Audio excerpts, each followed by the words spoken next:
The expedition of Herodotus, one of the most influential and earliest Greek accounts of Egypt, comes from the historian Herodotus. In his second book of the Histories, he provides an extremely vivid description of Egypt, yet one that covers only a portion of the land and its history. He centers his account mostly on Lower Egypt, like the Nile Delta, the ancient city of Memphis, and the towering pyramid of Giza.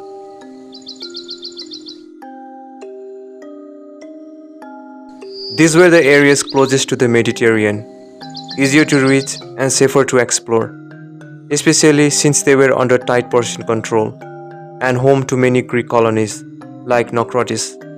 However, he gives little attention to Upper Egypt and the far southern regions, which he probably never saw himself. As a result, some of the Egypt's most monumental wonders are missing from his pages.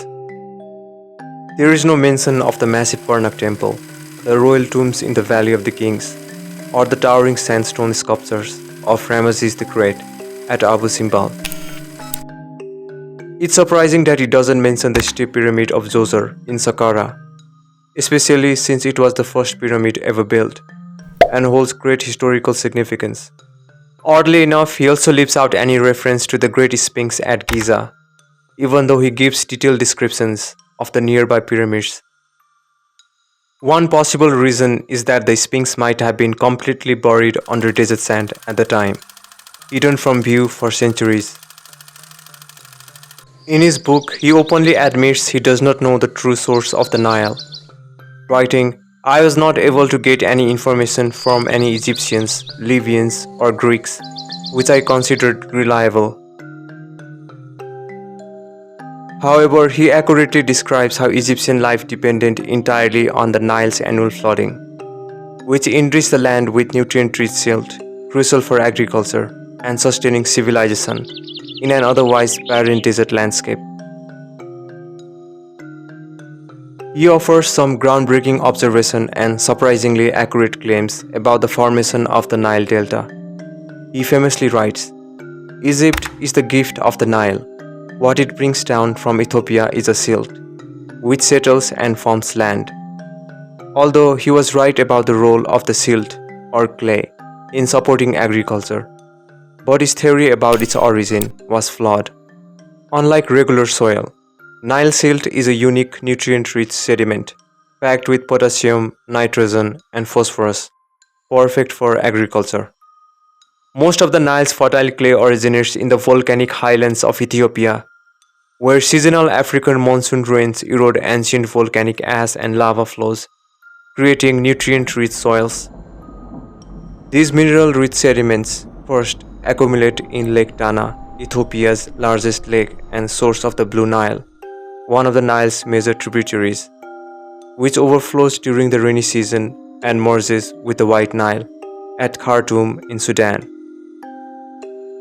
Historically, this seasonal overflow caused Nile to flood its bank and deposit clay across the Egyptian floodplains. It was not due to snowmelt in Ethiopia, as Herodotus believed. He also described the construction of the pyramids based on second-hand accounts. Some of his claims are disputed by modern historians, which makes sense. After all, he was writing around 2000 years after the Great Pyramids of Giza were constructed. He writes, "Cheops closed the temples and forced all the Egyptians to work for him. Some were tasked with dragging stones from quarries in the Arabian mountains to the Nile. Others received the stones after they were shipped across the river and hauled them to the Libyan hills. They worked in gangs of 100,000 men, rotating every 3 months. 10 years were spent building the causeway, and 20 years more raising the pyramid itself." Just to be clear, Cheops is the Greek word for Pharaoh Khufu. While his estimate of the workforce and the suffering was exaggerated, he was surprisingly accurate in noting that the builders were not slaves, a fact later misunderstood by Jewish and Christian writers. Remarkably, his timeline for the pyramid's construction aligns quite closely with modern estimates, missing the mark by only 5 to 10 years. Archaeological findings suggest that the pyramids were built by a rotating labor force of about 20,000 to 30,000 paid workers, mainly farmers who participated during the off-season. Each year, when the Nile flooded and farmlands were underwater, agricultural work came to a halt. During this period, these farmers took up roles in pyramid constructions and other similar projects. This rotation ensured uninterrupted progress and drove forward the massive project to be completed over a span of 10 to 15 years. Once the floodwaters receded and farming resumed, they returned to their fields and a new group replaced them. Archaeological evidence from Giza and Dasur confirms that these workers resided in nearby settlements and consumed diet rich in beef and beer. They have found evidence of healed injuries and broken bones that were properly treated, something slaves wouldn't get. In 2013, archaeologists discovered the Diary of Mirror, a 4,500-year-old logbook that documents pyramid workers being compensated with bread, beer, and tax break. The popular belief that slaves built the pyramids can be traced back to the late Bronze Age, but it became especially influential during the Greco-Roman era and early Judeo-Christian traditions. According to the book of Exodus, the Israelites lived in Egypt for generations before eventually becoming enslaved. During this period, Pharaoh ordered the killing of Hebrew male infants, which ultimately provoked God to send plagues upon Egypt until Pharaoh finally surrendered. Throughout their journey, God frequently reminded the Israelites that they had once been slaves in Egypt, warning them not to return or adopt Egyptian customs. Egyptian polytheism was condemned as pagan, particularly in contrast to the monotheism of Yahweh. For centuries, Herodotus accounts, biblical stories, and ancient myth formed the basis of everything the West and the Middle East knew about Egypt. This remained the case until the rise of modern archaeology. It wasn't until 1798, nearly 2,300 years after Herodotus, that a young French general, Napoleon Bonaparte, invaded Egypt, thus marking the beginning of modern Egyptology. France's interest in Egypt only becomes clear when we understand Egypt's strategic importance to Britain, France, and the Dutch in securing global commerce. These nations were the major European powers during the 17th to 19th centuries. By 1800, the Dutch Republic had collapsed. It was bankrupt and under French influence, while Britain had over 30 colonies and was the world's leading imperial power, largely due to its unmatched naval dominance.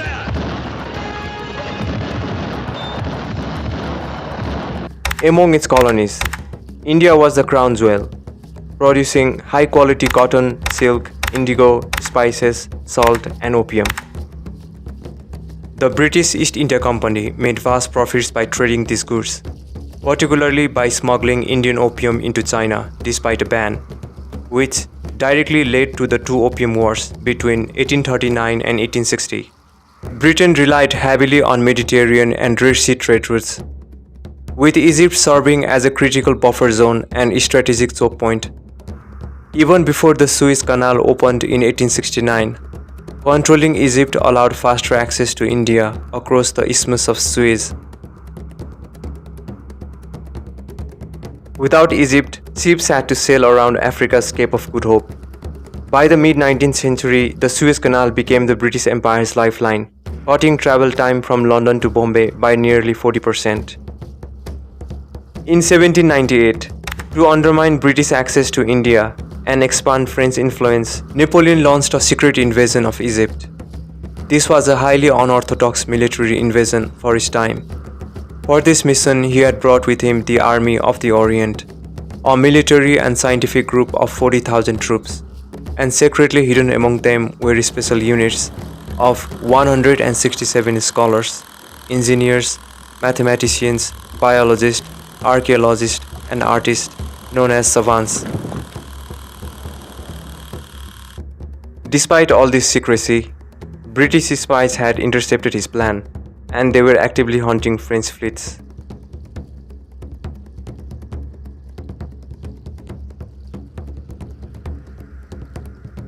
During this time, the French captured Alexandria on July 2, 1798 and won the Battle of the Pyramids near Cairo on July 21 against Malmuk cavalry forces.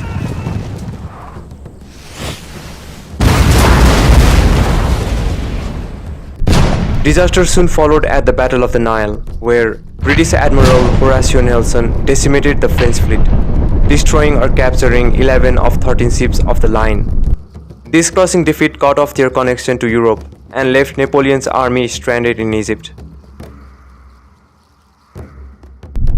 To make matters worse, the French flagship Lorient, one of the world's largest warships of its time, exploded during the battle, killing over 1,000 men aboard. The blast was so massive and unexpected, it reportedly stunned both sides into a temporary ceasefire. Trapped with shrinking supplies and growing risk of disease, French forces found themselves at the end of their rope. In the spring of 1799, an outbreak of bubonic plague in Napoleon's camp killed around 2,000 troops. After this humiliating defeat, Napoleon abandoned his army and secretly returned to France in 1799. The remaining French troops held out until their final surrender in 1801. During the military occupation, savants conducted groundbreaking research, documenting ancient monuments and laying the foundations for what would become modern Egyptology.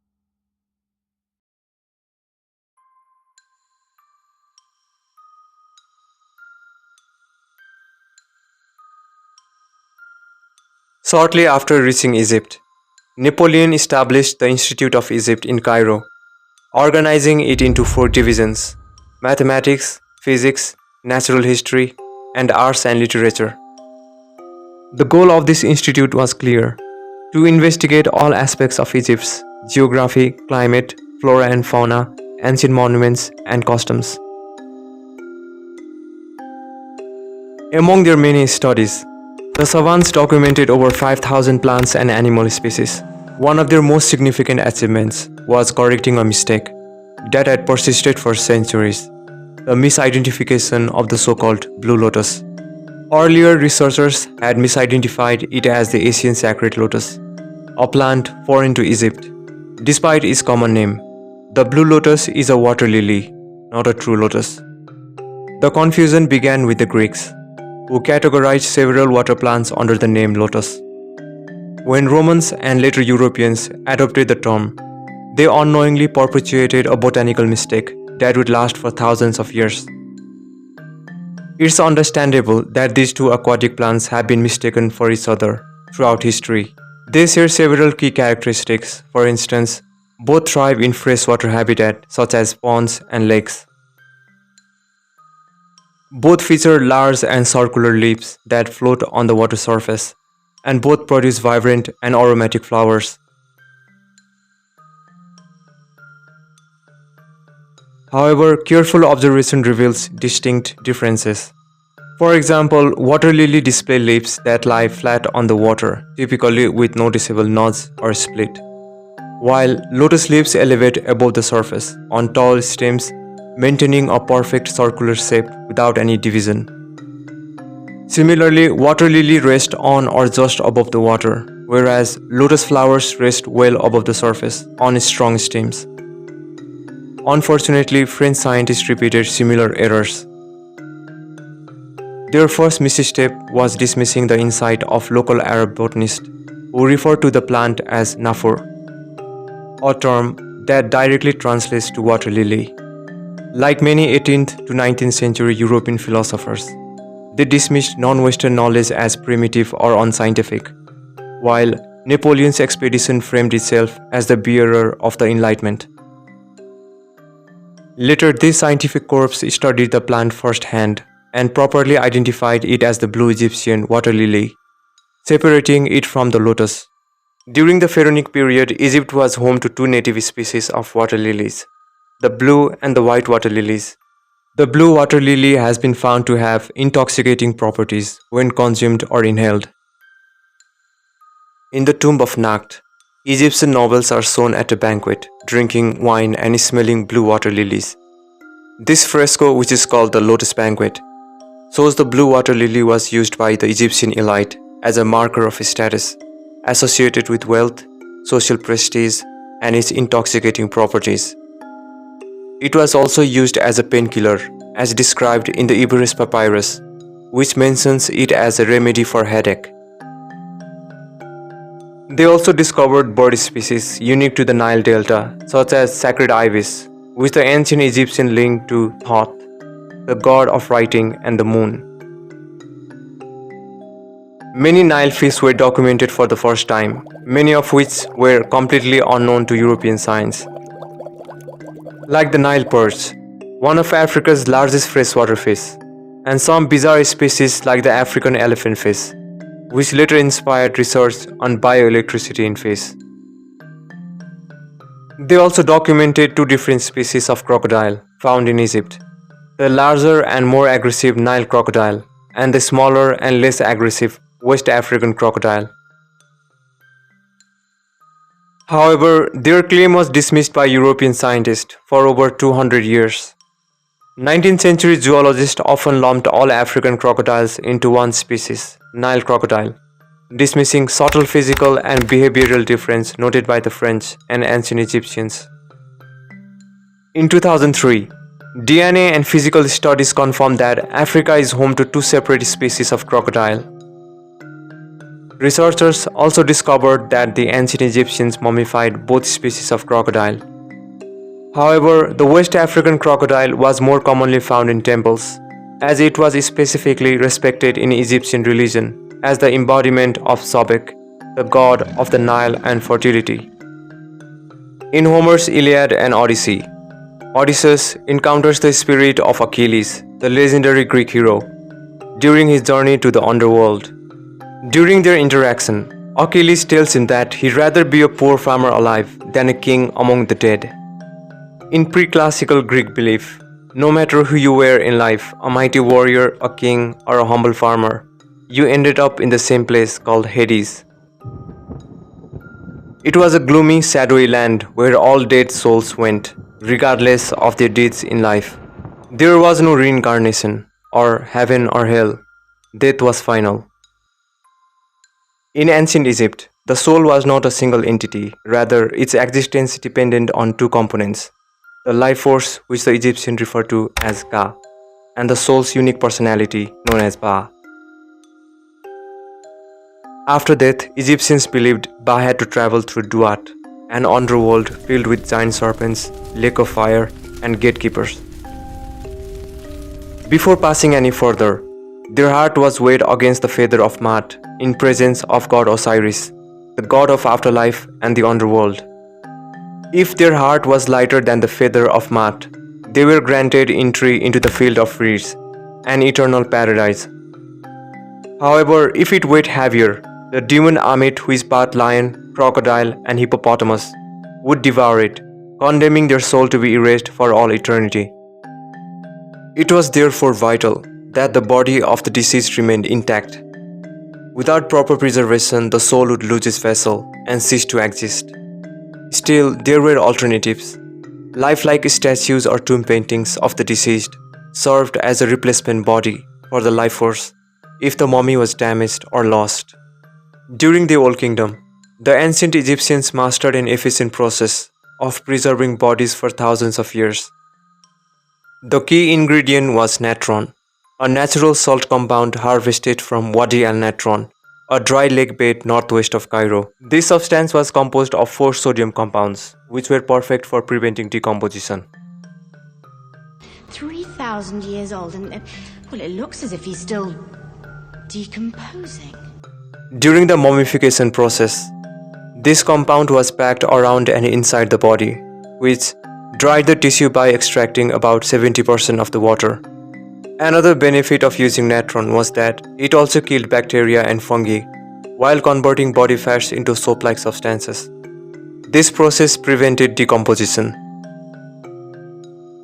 Herodotus claimed that all the mummies were preserved with bitumen, a naturally occurring black tar-like substance. This practice was limited to the late period, specifically in the Greco-Roman era, and was not used for mummies of the Old Kingdom. French scholars would later discover a striking contrast between these mummies. Mummies preserved with natron had brownish, golden brown skin and well-preserved organs. Those treated with cheaper bitumen appeared glossy and tar black, smelled foul and had decomposed internally. Despite this, Europeans once believed bitumen-coated mummies had medicinal properties. They were stolen from tombs, crushed into powder called mumia, and sold as medicines, sometimes mixed with honey or wine. Between the 16th and 20th centuries, the powder remains were also ground into a pigment called mummy brown. Artists like Eugène Delacroix used it for shading and skin tones. So the next time you see Delacroix's famous Liberty Leading the People, remember, it's a painting worth dying for.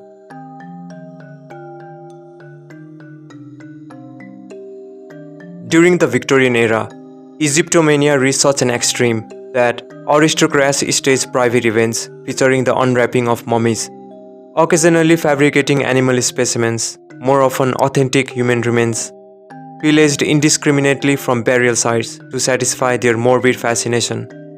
It may come as a surprise. The English word mummy derives from the Arabic term mumia, meaning bitumen, a reflection of the medieval belief that all mummies were preserved with this substance.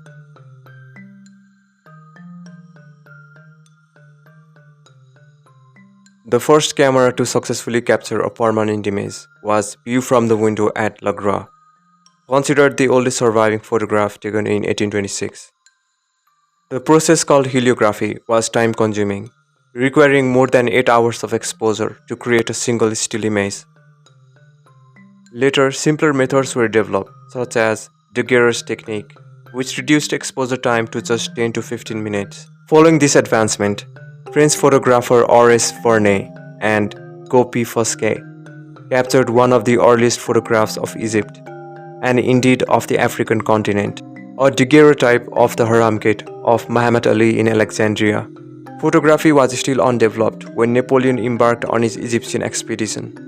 Therefore, the French relied on sketches drawn by artists like Dominique Vivant Denon, whom Napoleon personally invited to join the mission. Denon sketched rapidly on site under harsh conditions, including intense heat, tight time constraints, and even the sound of musket fire. Because of these challenges, he sometimes filled in missing details from memory, later cross-checking with colleagues who recorded precise measurements of the monuments. Several of his sketches, including those of the Dendra zodiac, carved in place at the Temple of Hathor, were so precise that they enabled astronomers to date the ceiling to around 50 BCE.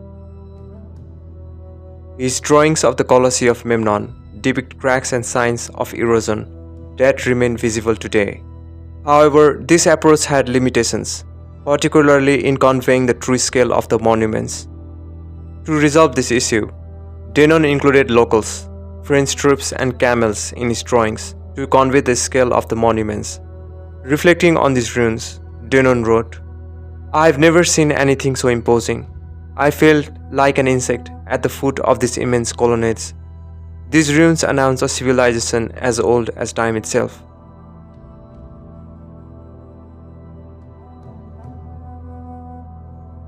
Egypt holds many unanswered questions about its ancient monuments, from the pyramids to the spectrum of colorful pigments used in tomb paintings, carvings, and jewelry. Although around 80% of these pigments came from natural sources such as minerals, plants, and animals, some were found to have been artificially manufactured by ancient Egyptian chemists. They were the first civilization to invent a fully synthetic pigment, laying the groundwork for modern chemistry nearly 2,500 years before similar development in Europe. Egyptian blue is the most famous of these pigments. The recipe for Egyptian blue required 4 main components: silica from Egyptian sand, copper from malachite, calcium from limestone, and natron. These were fused together and fired at a man-made temperature of around 900 degrees Celsius, far hotter than what occurred naturally. The product that was left was a bright blue crystalline solid, which was then crushed into powder for use and lasted for thousands of years. This recipe was almost forgotten in Western Europe for over 1500 years, after the fall of the Roman Empire in the 5th century CE. Roman artists famously used Egyptian blue in their frescoes.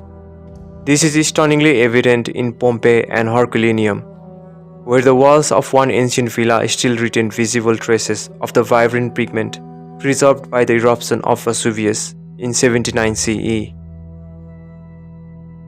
For thousands of years, achieving vibrant blue proved a great challenge for the ancient Egyptians.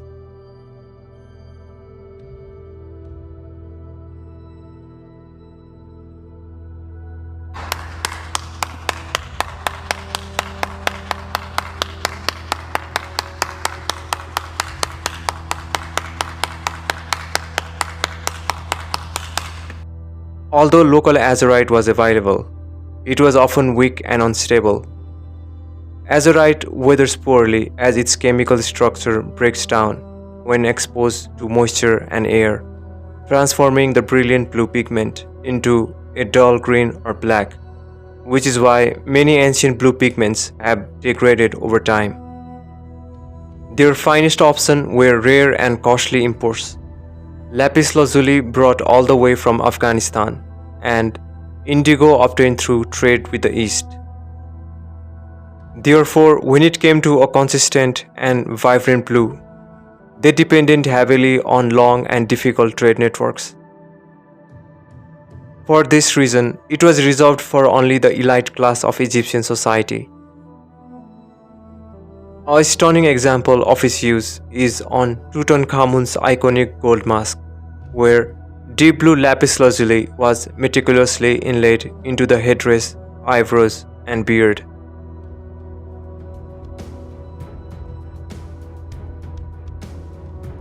In July 1799, French troops were digging trenches near Fort Julian, near the town of Rosetta, to fortify the defenses against the advancing Ottoman British forces. During the excavation, a military engineer struck a large slab of dark granodiorite. He quickly identified its potential significance and reported the discovery to his commanding officer, who then sent the stone to the Institute of Egypt for study. They began by making highly accurate copies of the Rosetta Stone, using a process called rubbing, which involved pressing paper onto its surface to capture the exact texture and inscription, even the finest grooves and cracks of the stone. After the French were defeated by the British at the Battle of Alexandria in March 1801, the Treaty of Alexandria required them to hand over their collected antiquities, including the Rosetta Stone, which was then transported to London and remains on display in the British Museum. Although the French surrendered the original Rosetta Stone, they retained the copies they had made. Using these copies, French linguist Jean-François Champollion successfully deciphered Egyptian hieroglyphics in 1822, which earned him recognition as the father of Egyptology. The stone's inscription opened the door for scholars to read Egypt's ancient history for the first time in over 3,000 years. What made the stone so remarkable were the unusual inscriptions carved across its surface. This inscribed inscriptions, or Memphis Decree, was carved in 196 BCE by Egyptian priests to show their support for the young king, Ptolemy V, who was only 13-year-old at the time. During this period, Egypt was in chaos. His parents had died when he was only 5 years old, creating a dangerous power vacuum. Rebellions were happening in Upper Egypt against the Greek Ptolemaic government, and enemies like the Seleucid Empire were threatening invasion. To secure the support and loyalty of the powerful priest, the decree granted tax breaks and special privileges to the temples. The text was inscribed in 3 scripts: hieroglyphics, the religious script, largely used by priests in temples; Demotic, the local script were adopted by Egyptian population; and Greek, which was mainly spoken by the ruling class, since Egypt at that period was ruled by the Ptolemies, who were of Macedonian Greek descent. Over time, the original language of ancient Egypt gradually evolved into Coptic. This final form of the ancient Egyptian language was written using Greek letters and became commonly spoken after Egypt's adoption of Christianity. An important point is that Coptic continued to be used in the religious services of the Egyptian Christian Church. This meant scholars could still study and learn the language. In a stroke of genius, Jean-François Champollion, who had mastered Coptic, connected the dots and understood that the ancient hieroglyphics were a written form of the same language family as Coptic. Ultimately, it was his knowledge of Coptic that allowed him to fully decipher the Egyptian words.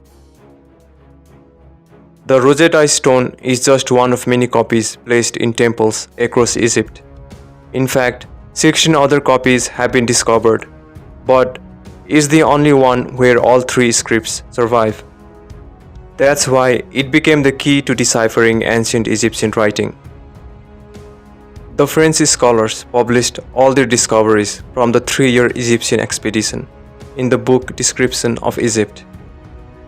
Napoleon's team printed the first edition, called the Imperial Edition, producing only 1,000 copies, mostly in French.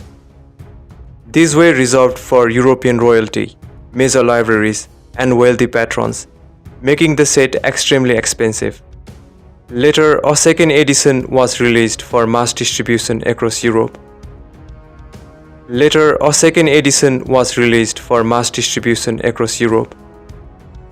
Its size was reduced from 1 meter to 35 centimeter, and the price was lowered to make it far more accessible.